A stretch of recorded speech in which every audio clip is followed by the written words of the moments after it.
Hi అండి, welcome back to my channel. ఈరోజు మన ఛానల్లో మరో సరికొత్త స్నాక్ రెసిపీతో అయితే మీ ముందుకు వచ్చేసానండి. చాలా క్విక్గా చేసుకోవచ్చు. ఇక టేస్ట్ విషయానికి వస్తే చాలా టేస్టీగా ఉంటుందండి. బయటన క్రిస్పీగా, లోన సాఫ్ట్గా, జ్యూసీగా భలే రుచిగా ఉంటుంది. ఫుల్గా అయితే వీడియో చూసేయండి, ఎక్కడ స్కిప్ చేయకుండా. ఇక రెసిపీ స్టార్ట్ చేసుకుందాం. దీనికోసం అయితే ఒక మిక్సింగ్ బౌల్ తీసుకొని ఏదైనా ఒక కప్పు కొలత పెట్టుకొని 1 కప్పు వరకు సుజీ రవ్వను తీసుకోండి. ఏ కప్పుతో రవ్వ తీసుకున్నామో అదే కప్పుతో 1 కప్పు వాటర్ వేసుకొని ఒక 5 to 10 మినిట్స్ అయితే నానపెట్టుకోండి. నెక్స్ట్ అయితే కనుక నేను ఇక్కడ చిన్న బంగాళదుంపలు ఒక 3 బంగాళదుంపలు తీసుకున్నాను. పైన ఉన్న పొట్టుని తీసేసి నేను వీడియోలో చూపిస్తున్నాను చూడండి, ఆ విధంగా అయితే చిన్న పీసెస్ లాగా అయితే కట్ చేసుకోండి. నేను తీసుకున్న ఈ 1 కప్పు రవ్వకైతే నేను తీసుకున్న ఈ బంగాళదుంపలు కరెక్ట్గా సరిపోద్దండి. మీరు ఈ రవ్వ తీసుకునే దాన్ని బట్టి బంగాళదుంపలు పెంచుకోవడం తగ్గించుకోవడం అనేది అడ్జస్ట్ చేసుకోండి. ఇలా కట్ చేసుకున్న తర్వాత ఒక చిన్న మిక్సీ జార్ తీసుకొని వాటర్ ఏమీ లేకుండా 1 బంగాళదుంప ముక్కలను మాత్రమే వేసుకోండి. అలాగే ఒక చిన్న ఉల్లిపాయని, మీడియం సైజు ఉల్లిపాయని అయితే సన్నగా కోసేసి వేసుకోండి. ఒక 2 పచ్చిమిర్చిని అయితే కట్ చేసి వేసుకొని దీన్ని మెత్తగా పేస్ట్ చేసుకోండి.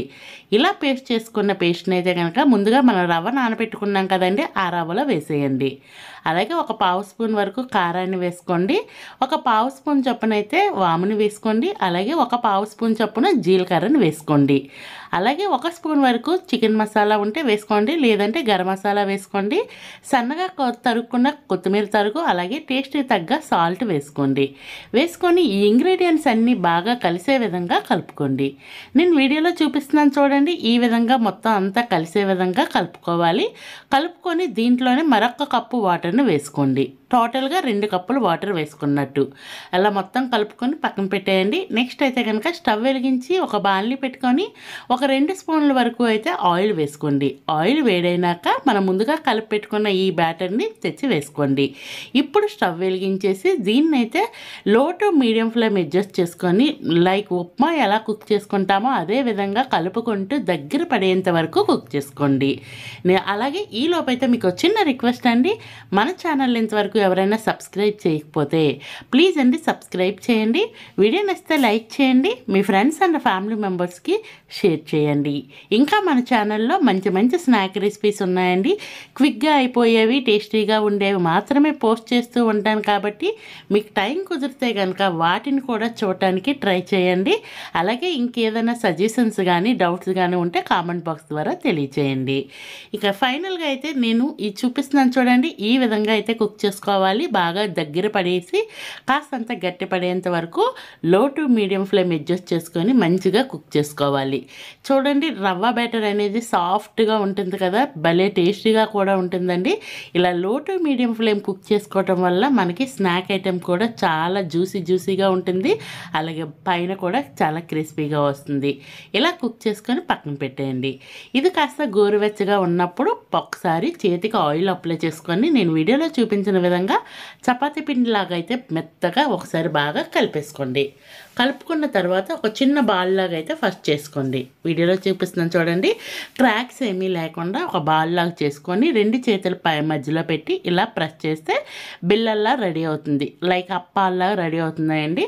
అన్నింటినీ ఇదే విధంగా క్రాక్స్ ఏమీ లేకుండా రెడీ చేసి పెట్టేసుకోవాలి. ఇలా అన్నింటినీ రెడీ చేసుకున్నాక మీకు ఒకసారి చూపిస్తాను చూడండి.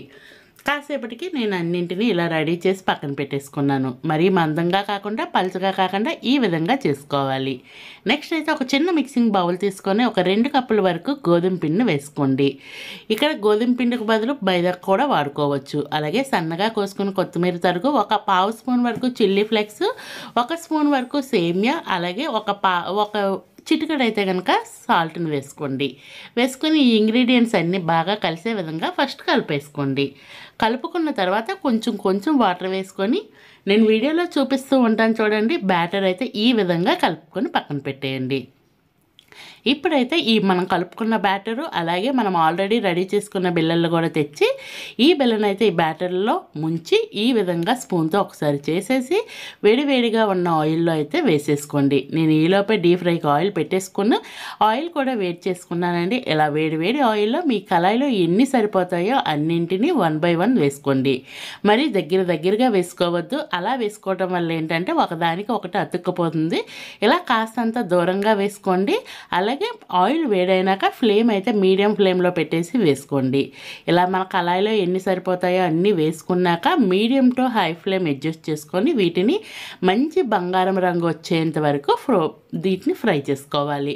ఇలా వన్ సైడ్ కలర్ వచ్చినాక రెండో వైపు కూడా టర్న్ చేసుకొని అటు ఇటు మంచి కలర్ వచ్చేంత వరకు medium to high flame adjust చేసుకొని ఫ్రై చేసుకోండి. ఒకేసారి హై ఫ్లేమ్లో ఫ్రై చేసేసినా కానీ పైన అంతా కుక్ అయిపోద్ది కానీ లోన వరకు కుక్ అవ్వదండి. అందుకే medium to high flame adjust చేసుకొని ఫ్రై చేసుకున్న తర్వాత వీటిని ఆయిల్లో నుంచి తీసేసి సర్వ్ చేసుకోండి. భలే రుచిగా ఉంటాయి. దీనికైతే టమాటాకి చప్పు అలా ఏం అవసరం ఉండదు. ఒకవేళ పిల్లలు కావాలనుకుంటే సర్వ్ చేసుకోవచ్చు కానీ ఇదే విధంగా తినేయొచ్చండి. రెసిపీ అయితే సూపర్గా ఉంది. మీరైతే మాత్రం కంపల్సరీ ట్రై చేయండి. ట్రై చేసినాక రెసిపీ ఎలా వచ్చిందో కూడా కామెంట్ బాక్స్ ద్వారా తెలియచేయండి. ఫైనల్లీ మన రెసిపీ అయితే రెడీ అయిపోయింది.